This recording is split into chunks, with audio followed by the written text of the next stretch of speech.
Hello, everyone, and welcome back. I'm your teacher and friend, Emily. Today, I want to share something really special with you. We're going to talk about American slang that you actually need to know. Not the crazy internet slang that changes every week, but the real, everyday expressions that Americans use all the time. So, make sure to listen carefully and feel free to repeat after me or take notes. You know, when I first started teaching English, I noticed something interesting. My students could understand textbook English perfectly, but when they watched American movies or talked to native speakers, they got confused. Why? Because we use so much slang in our daily conversations. It's like a secret language that nobody teaches you in school. So today, I'm going to be your guide. Think of me as your American friend who's going to teach you the slang that will make you sound more natural and help you understand what people are really saying. We'll go through real situations, real conversations, and I'll tell you stories about how I've used these expressions in my own life. Let's start with something that happened to me just last week. I was at a coffee shop and the barista looked exhausted. I asked her how she was doing and she said, "Honestly, I'm beat." Now, she wasn't talking about being hit or anything violent. When Americans say, "I'm beat," we mean I'm really tired. It's one of those expressions that sounds strange if you translate it literally, but it's so common. Another way to say the same thing is, "I'm wiped out." Last month, my friend Sarah called me after working a double shift at the hospital. She said, "Emily, I'm completely wiped out. I can barely keep my eyes open." Again, she wasn't talking about being erased or cleaned. She was just super tired. You might also hear, "I'm drained." This one makes a little more sense because you can imagine your energy being drained like water from a bathtub. My neighbor told me yesterday, "After dealing with my kids all day, I feel completely drained." These three expressions, beat, wiped out, and drained, they all mean the same thing. You're exhausted.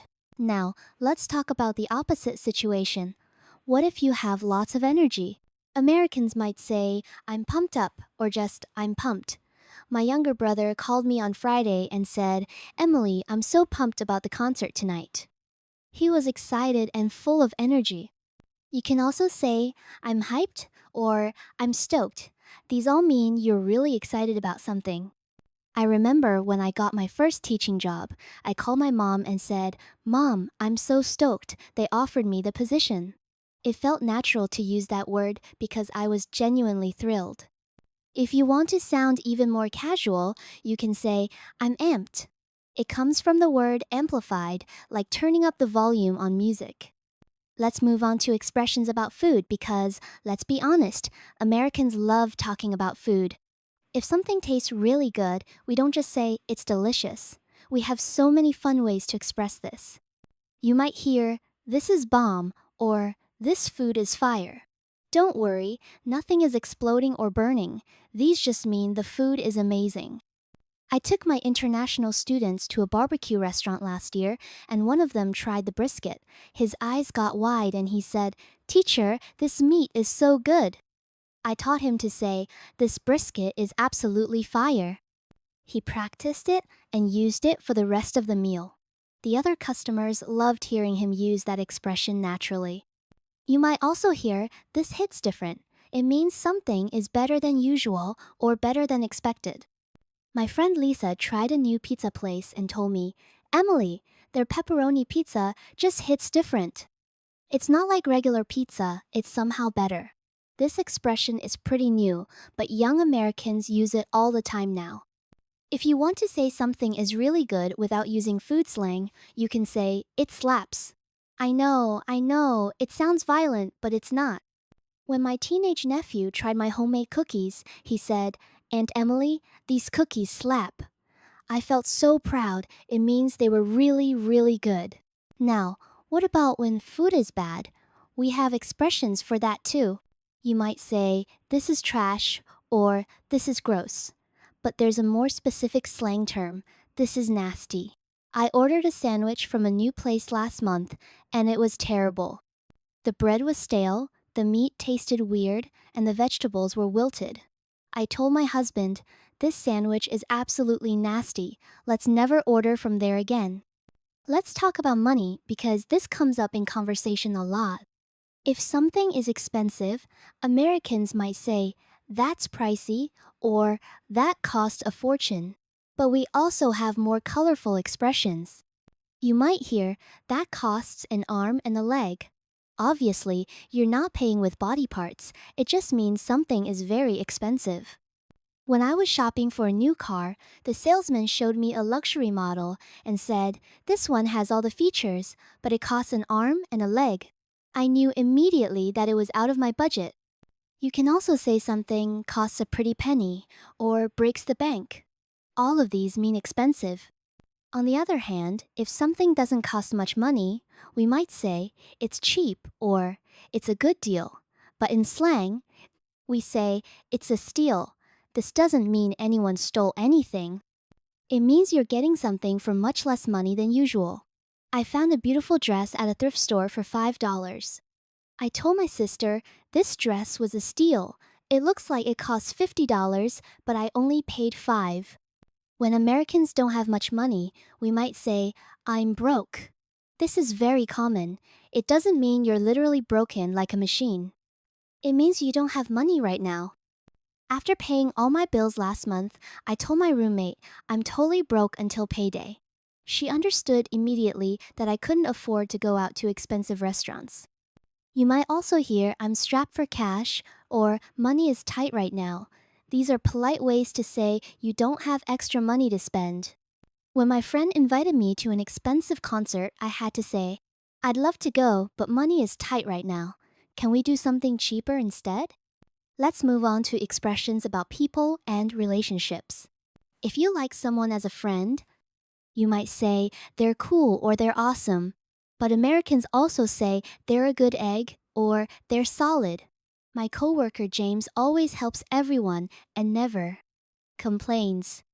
I tell people, James is solid. You can always count on him. If someone is acting strange or crazy, we might say they're nuts or they're bananas. My cat was running around the house at 3 in the morning, jumping on furniture and meowing loudly. I said to my husband, this cat is absolutely nuts tonight. It's a fun way to say someone or something is acting wild or crazy. When someone is being fake or not sincere, Americans might say they're being shady or something seems fishy. I had a student who always had elaborate excuses for not doing homework. After the 5th creative story about why he couldn't complete his assignment, I thought, this seems fishy. I don't think he's telling the truth. If someone is really attractive, Americans have lots of slang for this too. You might hear they're hot or they're cute, but you might also hear they're a knockout or they're a catch. When my single friend met someone new at a party, she texted me, Emily, I met this guy tonight and he's a total catch. He's funny, smart, and has a great job. Now, let's talk about situations and events. If something goes really well, Americans might say, it went smoothly or everything worked out. But in slang, we say, it was a piece of cake or it was a breeze. These expressions mean something was easy and went well. I was nervous about my driving test, but it turned out to be simple. Afterward, I called my dad and said, the driving test was a piece of cake. I passed on the first try. You can also say something was smooth sailing, which means everything went well without problems. If something goes badly, we have expressions for that too. You might say it was a disaster or everything went wrong, but Americans also say it was a train wreck or it was a hot mess. When my friend tried to cook Thanksgiving dinner for the first time, she burned the turkey, forgot to turn on the oven for the pie, and spilled gravy everywhere. She called me and said, Emily, this dinner is a complete hot mess. Can you bring pizza? Sometimes things are just okay, not great, but not terrible either. Americans say, it's alright, or it's not bad. We also say it's decent, or it could be worse. When people ask me how my day was and nothing special happened, I might say it was decent. Nothing exciting, but nothing terrible either. Let's talk about agreeing and disagreeing because this comes up in every conversation. If you strongly agree with someone, you can say absolutely or definitely.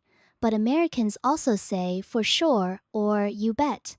When my friend suggested we get ice cream on a hot day, I said, you bet.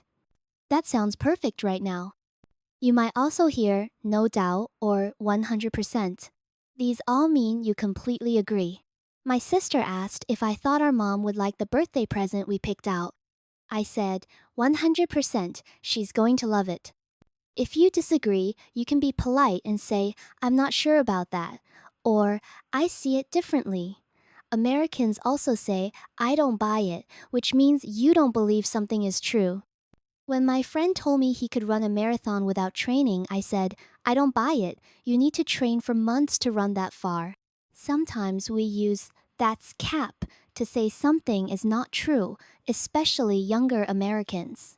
But older people might not understand this expression, so be careful when you use it. If someone tells an unbelievable story, a young person might say, that's cap, meaning that's not true. Now, let's talk about leaving and arriving because Americans have creative ways to say these basic things too. Instead of saying, I'm leaving, we might say, I'm heading out, or I'm taking off. When I finished work yesterday, I told my coworkers, I'm heading out. See you tomorrow. You might also hear, I'm bouncing or I got a jet. These are more casual and fun ways to say you're leaving. My teenage students always say, I got a jet when class ends. It sounds much more interesting than just saying, I'm leaving. When you arrive somewhere, instead of saying, I arrived, Americans might say, I made it or I'm here. When I got to my friend's party after driving through heavy traffic, I texted her, finally made it. Traffic was crazy, but I'm here now. Let's discuss expressions about understanding and confusion. If you understand something perfectly, Americans say, I get it, or that makes sense. We also say, I'm following you, or I'm with you. When my student was explaining a grammar question, I said, I'm following you so far, keep going. If you're confused, instead of saying, I don't understand, Americans might say, I'm lost, or you lost me. When my computer programmer friend was explaining how websites work, I had to stop him and say, you lost me after you mentioned HTML. Can you explain it more simply? You might also hear, I'm clueless, or I have no clue. These mean you don't understand something at all. When my car started making a strange noise, I took it to the mechanic and said, I have no clue what's wrong. It just started making this weird sound yesterday. Now, let's talk about time expressions because Americans use slang for time too. Instead of saying soon, we might say in a bit or in a hot minute. When my mom asks when I'm coming to visit, I might say, I'll be there in a bit, meaning I'll arrive soon. If something takes a long time, Americans say it takes forever or it's taking ages. When I'm waiting in line at the grocery store, I might complain, this is taking forever. Why is there only one cashier working? For something that happens quickly, we say in a flash or in no time. When my friend asked how long it would take me to get ready for dinner, I said, give me 5 minutes. I'll be ready in a flash. Let's move on to expressions about trying hard or not trying at all. If someone is working very hard, Americans say they're busting their butt or they're going all out. My brother has been studying every night for his medical school exams.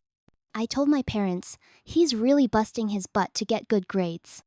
You might also hear giving it their all or putting in 110%. These expressions mean someone is trying as hard as they possibly can.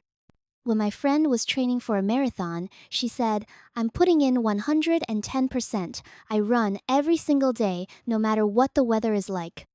On the other hand, if someone isn't trying hard, Americans say they're slacking off or they're being lazy. We also say half-heartedly, which means doing something without much effort. When my coworker kept making mistakes on simple tasks, my boss said, it seems like you're just going through the motions. We need you to focus. Sometimes Americans say someone is phoning it in, which means doing the minimum amount of work possible. It comes from the idea of calling in your work instead of showing up in person. When actors give bad performances, critics might say they were phoning it in. Let's talk about being surprised because Americans have fun expressions for this too. Instead of just saying, I'm surprised, we might say, I'm blown away, or I'm shocked. When I saw how much my garden had grown after a week of rain, I said, I'm blown away. These tomatoes are twice as big as they were last week. You might also hear, that's mind-blowing, or I can't believe it. When my friend told me she was moving to Japan to teach English, I said, that's mind-blowing. I never expected you to move so far away. If something surprises you in a good way, Americans say, what a pleasant surprise, or that's awesome. When my neighbor brought me homemade cookies for no special reason, I said, what a pleasant surprise, thank you so much. Now, let's discuss expressions about problems and solutions. When something is easy to fix, Americans say, no big deal, or it's not a problem. When my friend apologized for being 10 minutes late, I said, no big deal. I wasn't in a hurry anyway.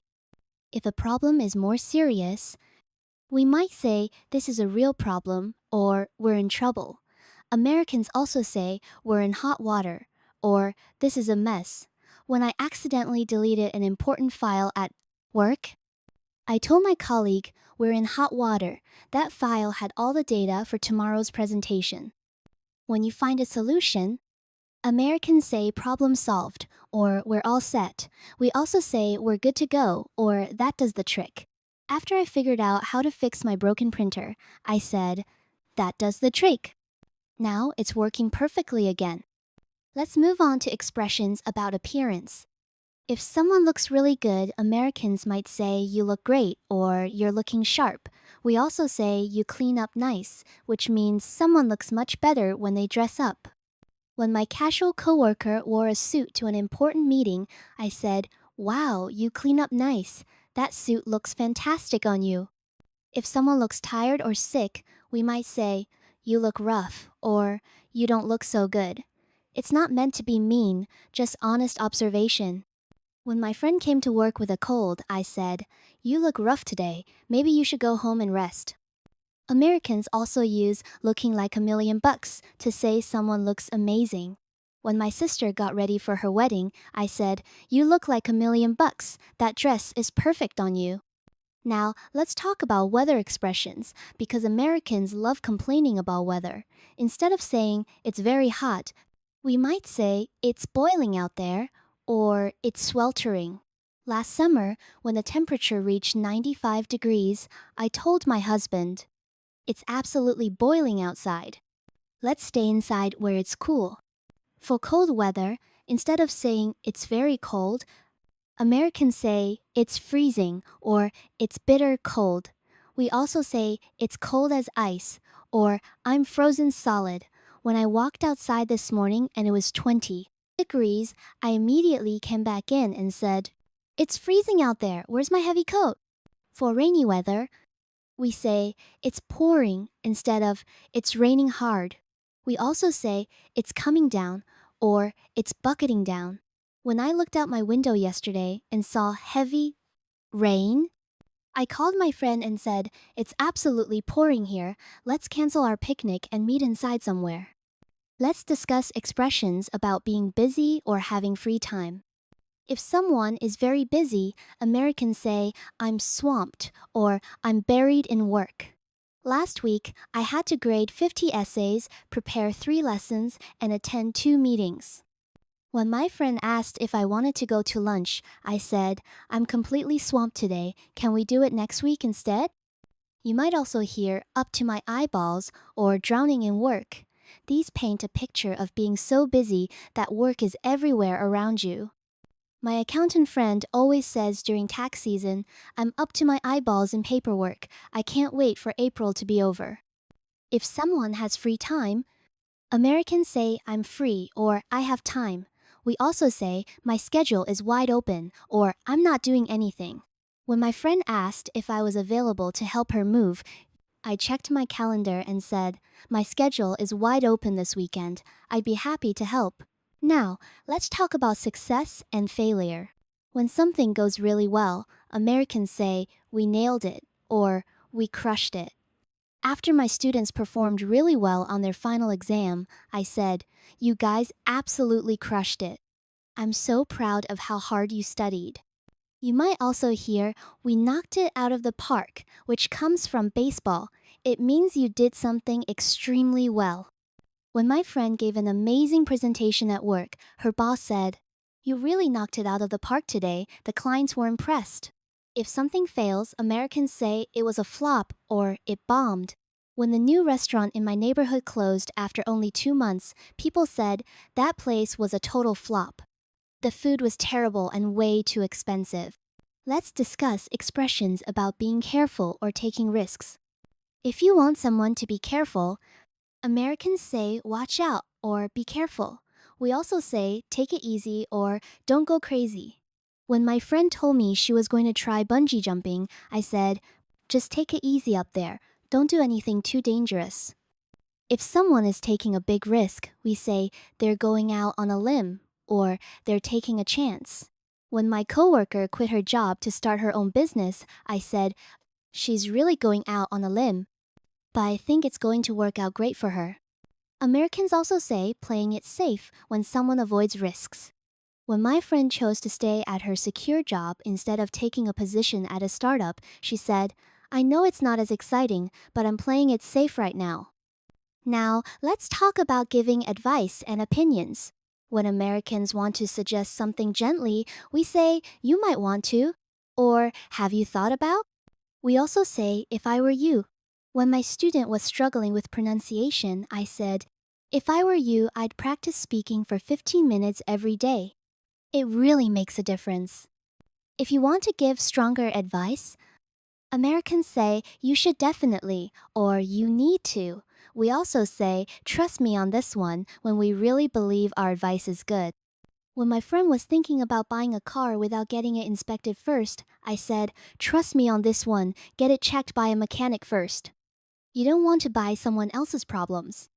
For sharing opinions, Americans often start with "in my opinion" or "I think," but we also say "the way I see it" or "from where I stand." When my neighbors were arguing about the best pizza place in town, I said, "The way I see it, they're both good, just different styles." Let's discuss expressions about starting and finishing. When you're ready to begin something, Americans say "let's get started" or "let's do this." We also say "let's get the ball rolling" or "let's jump right in."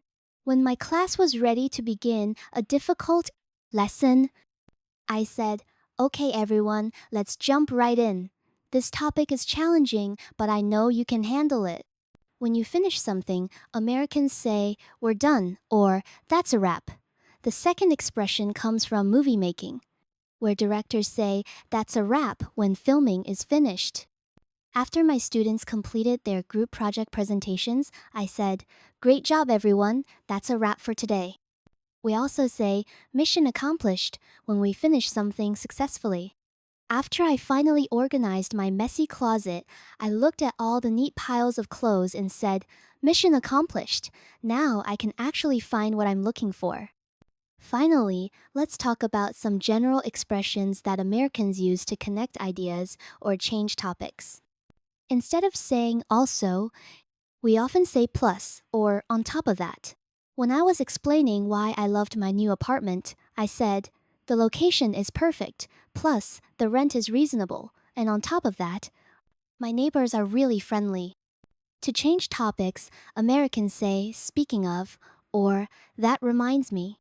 When my friend mentioned her new job, I said, "Speaking of work, did I tell you about the funny thing that happened in my class yesterday?" When we want to get back to the main point, we say "anyway" or "the point is." After telling a long story about my weekend, I said, "Anyway, the point is that I learned how to change a tire, which I never thought I'd need to know." Americans also use "at the end of the day" to mean ultimately or what matters most. When my friends were debating which college was better, I said, at the end of the day, you need to choose the school that feels right for you. So there you have it. These are the slang expressions that Americans actually use in real conversations every single day. I've shared stories from my own life to show you how natural these expressions sound when you use them correctly. Remember, the key to using slang well is understanding the situation. Some of these expressions are more casual and work great with friends, but you might want to use more formal language in professional settings. Start by listening for these expressions in movies, TV shows, and conversations with native speakers. Then try using one or two at a time until they feel natural. The most important thing is to have fun with language.